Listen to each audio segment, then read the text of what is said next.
معیشت کے حوالے سے آفر کی تھی کہ آئے ہم بیٹھیں اور معیشت پہ اکٹھے لے کر آگے معیشت کو اکٹھے لے کر آگے چلیں، لیکن ان کا کہنا تھا کہ وزیر اعظم سابقہ وزیر اعظم نے یہ بات نہ مانی۔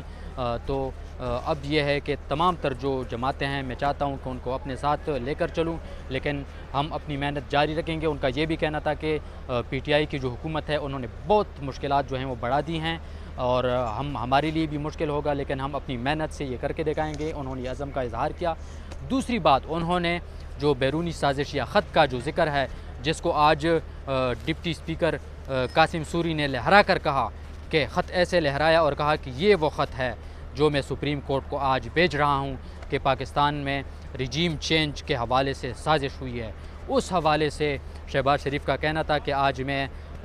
یہ اعلان کرتا ہوں کہ جلد از جلد اس پہ ہم جو نیشنل سیکیورٹی کمیٹی ہے اس کی میٹنگ بلائیں گے اور اس کے حوالے سے بات کریں گے۔ اگر ذرہ برابر بھی اس میں کوئی ایسی بات ہوئی ہو جو جس میں بیرونی سازش کے تحت ہمارا کوئی عمل دخل ہو تو میں اسی دن حکومت چھوڑ دوں گا اور میں ریزائن کر دوں گا۔ یہ بہت بڑی آفر ہے آج شہباز شریف کی۔ اس کے بعد انہوں نے کہا کہ جتنی بھی سابقہ ادوار میں نواز شریف، بے نظیر بھٹو، ان کی دل کھول کر انہوں نے تعریف کی کہ نواز شریف نے جو منصوبے شروع کیے وہ اچھے طریقے سے مکمل ہوئے۔ اس کے بعد انہوں نے بے نظیر کارڈ کے حوالے سے بات کی کہ ہم اس کو جاری رکھیں گے اور جو بھی منصوبے ہیں ہم ان کو جاری رکھنا چاہتے ہیں، اور ہم سی پیک کے حوالے سے انہوں نے خاص طور پہ بات کی کہ ہم سی پیک کو پاکستان سپیڈ کا انہوں نے ذکر کیا کہ پاکستان سپیڈ کے ساتھ ہم تمام تر جو منصوبے ہیں ان پہ کام کریں گے۔ اچھی شروعات ہیں آج شہباز شریف کی۔ تو ان کی دوسری جو اہم بات ہے، انہوں نے کہا کہ ہم قیمتیں کوشش کریں گے کہ مختلف چیزوں کی اشیاء خورد و نوش کی قیمتیں جو ہیں ان کو نیچے لائیں، اور ڈالر کے حوالے سے انہوں نے کہا کہ ڈالر کی جو قدر ہے وہ کچھ دنوں میں کم ہوئی ہے، تو ہم کوشش کریں گے۔ اس حوالے سے بھی معیشت کے حوالے سے انہوں نے بات کی۔ دوسرا انہوں نے کہا کہ انہوں نے اعلان کیا 10% جو تنخواہیں ہیں یا پنشن ہیں انہوں نے کہا کہ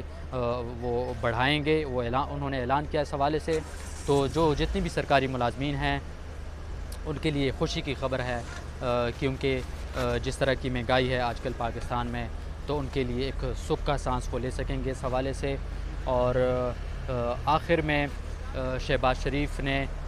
تمام تر جو ان کی اتحادی پارٹیاں ہیں ان کا انہوں نے شکریہ ادا کیا۔ تمام تر جو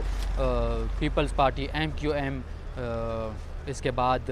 اختر مینگل صاحب کی جو پارٹی ہے Balochistan national party BNP Mengal, اس کے علاوہ BAP یعنی بلوچستان عوامی پارٹی، ANP کے امیر حیدر خان ہوتی کا انہوں نے شکریہ، بلاول بھٹو کا انہوں نے شکریہ ادا کیا۔ اور اس خطاب میں اہم بات یہ تھی کہ شہباز شریف نے یہ بار بار کہا، انہوں نے یہ بار بار کہا، اسپیشلی میں بول رہا ہوں، انہوں نے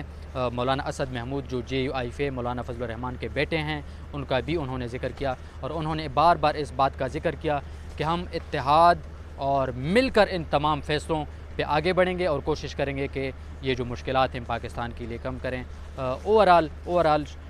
شہباز شریف کا جو آج کا پہلا خطاب تھا پاکستان کی یکجہتی کے لیے یا سیاسی پارٹیوں کے یکجہتی کے حوالے سے جو انہوں نے بات کی، میں سوچتا ہوں کہ ایک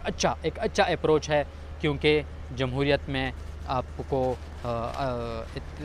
ایک قسم کا ایک فرینڈلی انوائرنمنٹ جو ہے وہ ضروری ہے۔ جس طرح کی چیزیں آج کل پاکستان میں یا جو یہ روایات جو ہیں